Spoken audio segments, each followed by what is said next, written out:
Como ya sabrán, dentro del caótico mundo de Dandadan, todo gira en torno a dos temas fundamentales: los yokais y la criptozoología, la parte incorpórea y la parte extraterrestre. Pero me he dado cuenta que cada criatura vista en el anime guarda cientos de incógnitas, así que vamos a recopilar todos los seres que aparecen dentro de Dandadan con todo el contexto posible para que te lo puedas comer sin pretexto. Voy a dejar claro que iré en orden cronológico dentro de la obra, así que me parece un poco tonto poner un aviso de spoiler, ya que el spoiler está en la última criatura vista. Y otro punto a resaltar es que probablemente divide este video en varias partes porque aún no estoy al día con el manga, así que hay muchas cosas que cubrir. Ahora sí, con todo claro, vamos a empezar.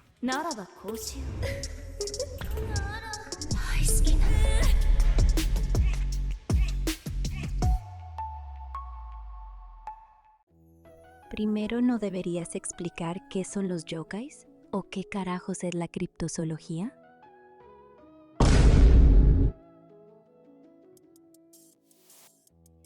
Por supuesto, faltaría más. Por un lado tenemos los yokai, seres pertenecientes al folclore japonés que vienen de varias formas: humanas, animales, híbridas, objetos. Básicamente abarca un gran número de entes con características y actitudes diferentes, y su época más dura podríamos decir que fue el periodo Muromachi, donde está la ya conocida Marcha de los 100 Demonios, que era un pergamino recopilando 100 yokais diferentes desfilando por la noche. Y por el otro lado estaría la criptozoología, que no es otra cosa que el estudio de seres desconocidos o míticos llamados críptidos. Su objetivo es básicamente probar o desmentir avistamientos o pruebas de entes que van más allá de la comprensión humana, normalmente extraterrestres, y es básicamente los libros que lee Okaru. Ahora sí, directos a lo que nos llama la atención.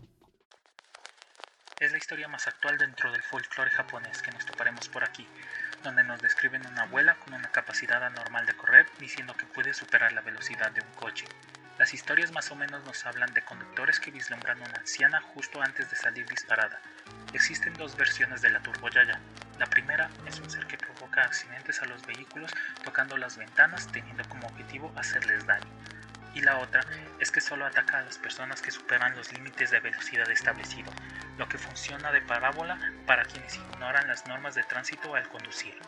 De hecho, tiene su propia película llamada The Crown del director Eisuke Naito. No sé de qué va, pero tal vez le eche un ojo. También conocido como el monstruo del condado Braxton, una criatura vista el 12 de septiembre de 1952 en el condado de Virginia Occidental, donde dos hermanos y un amigo vieron una luz roja aterrizar en la granja de un vecino.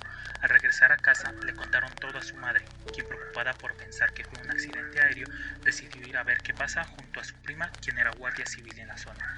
Las cosas se pusieron raras al llegar a la colina donde vieron la luz roja, ya que, al apuntar con una linterna, aseguraron vislumbrar un ser bastante grande parecido a un hombre, con la cara redonda y roja, rodeada por una forma puntiaguda parecida a una capucha.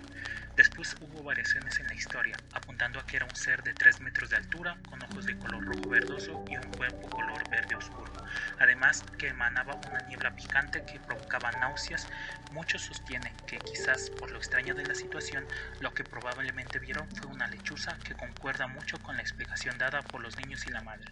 Al final nunca se supo ni se dejó nada en claro dentro de la historia, y al parecer este ente fue visto también en Yamanashi, Japón, y aparentemente es fan del sumo.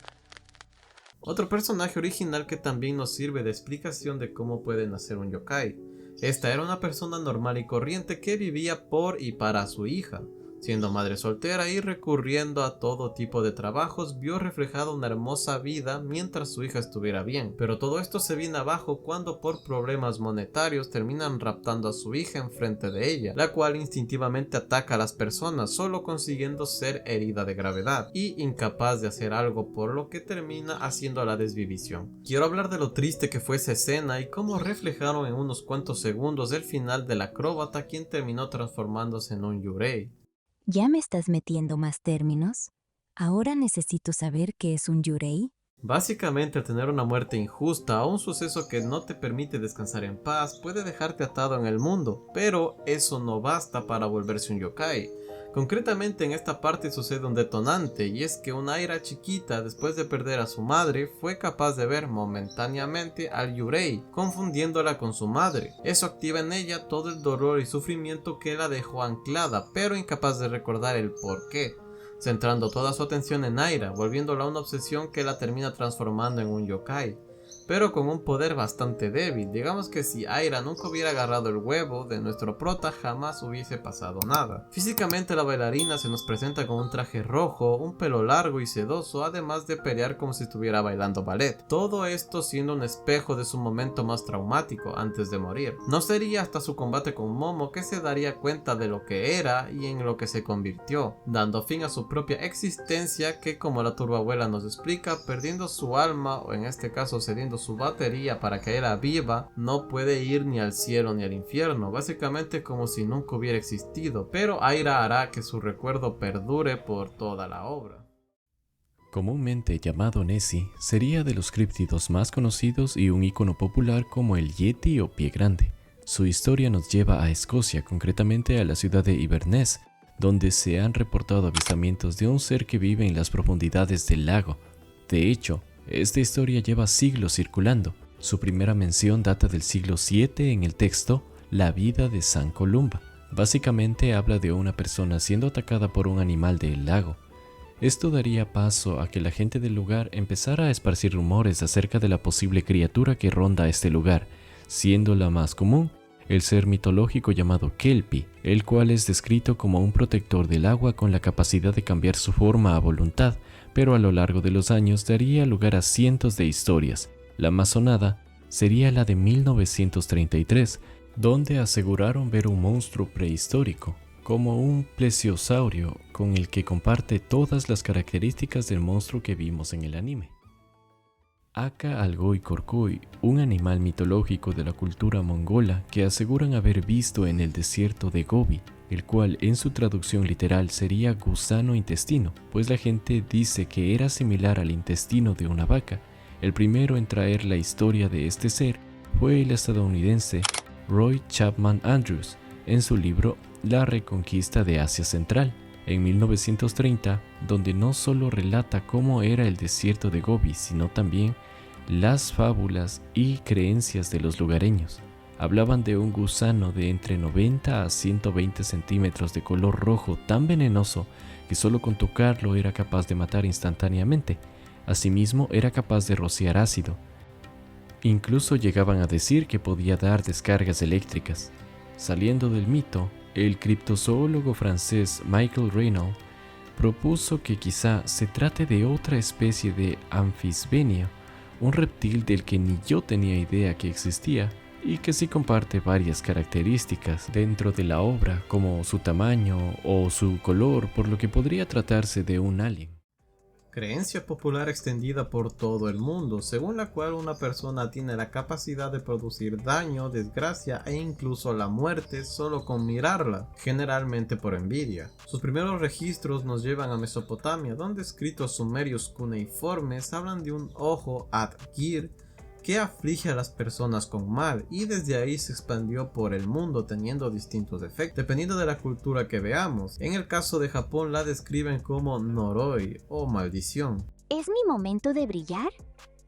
Pues mira, una Noroi no es un monstruo ni un yokai. Es una maldición pesada que te cae encima cuando alguien o algo te desea lo peor con toda el alma. Piensa en un hechizo invisible que se pega como chicle, te persigue, te jode el ánimo, te hace fallar en todo. En Japón se dice que nace del rencor puro.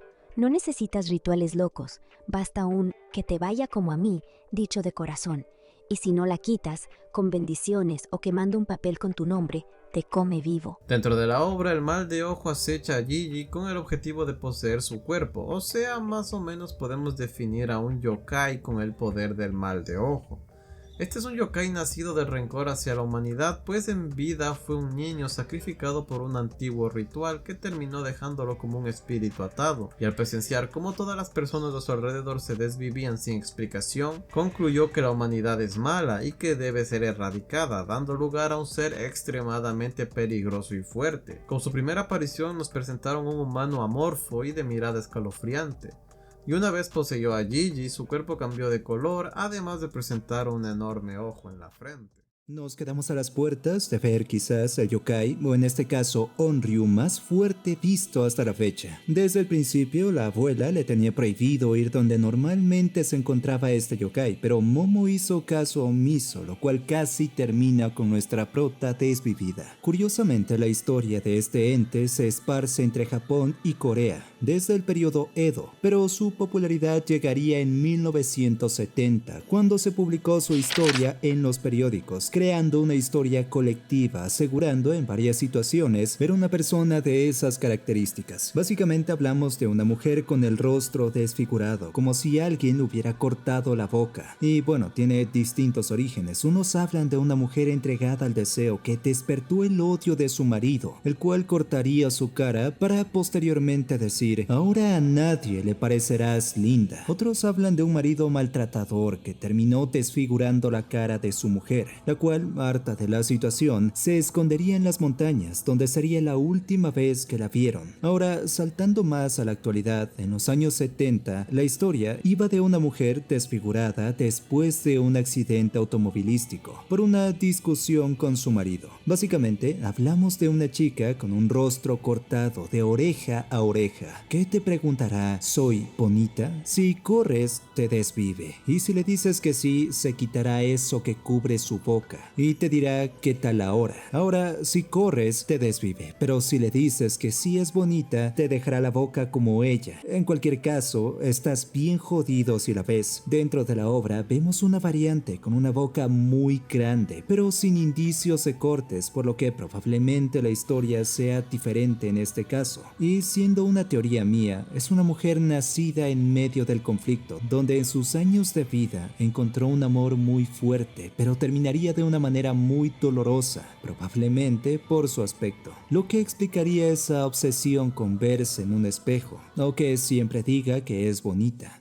Los sueños son individuales y cada persona tiene su propia interpretación del mundo onírico. Pero, ¿qué pasa cuando un gran número de personas sin ninguna relación sueña con la misma persona? Según una leyenda urbana, una paciente de un hospital psiquiátrico en 2006 dibujó una cara recurrente en sus sueños que le aconsejaba en su vida privada. El dibujo quedaría olvidado en la oficina del médico, pero uno de sus pacientes también dijo reconocer a esa persona. Este suceso se repetiría con 4 personas más. Así fue como esta persona fue bautizada como This Man, y desde ese año hasta el día de hoy se reúnen 2000 personas que dicen haberlo visto alrededor del mundo. Señalan muchas veces que esta persona los seduce a pesar de su aspecto, ya sea una especie de leyenda urbana, una idea difundida por su gestión o cualquier otra explicación. Hay algo penetrante en la idea de que una persona puede abrirse camino a través de innumerables mundos de sueños. Dentro de la obra es una raza de alienígenas que tratan de hacerse con Momo por sus poderes, pero es salvada por un serponiano, lo que podría colocar a este suceso como un críptido de seres que te estudian desde tus sueños.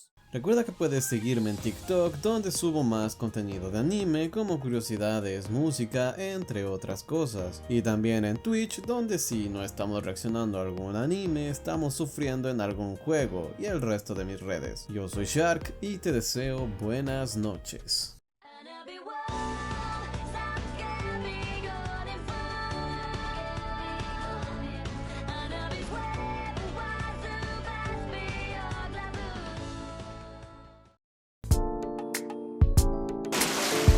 いい加減にしてください。